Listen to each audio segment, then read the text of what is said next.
அடக்க முடியாமல் கோபம் வரும், எரிச்சல் வர்றதுனால வாயில் ஒரு வார்த்தை பேசலான்னு வரும். ஆனால் ஆண்டவருடைய பிள்ளைகள் அப்படியே அடக்கணும்.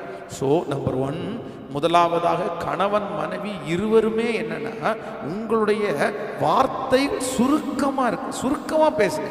யாரை பார்த்தாலும் சுருக்கமாக பேசுங்க. எல்லார்கிட்டையுமே ரொம்ப வளவளன்னு பேசாது.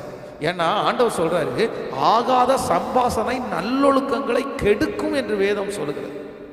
ஆகாத சம்பாசனை அதிகமாய் பேசுகிறவர்கள் உங்களுடைய ஒழுக்கத்தை நீங்கள் கெடுத்துருவீங்க.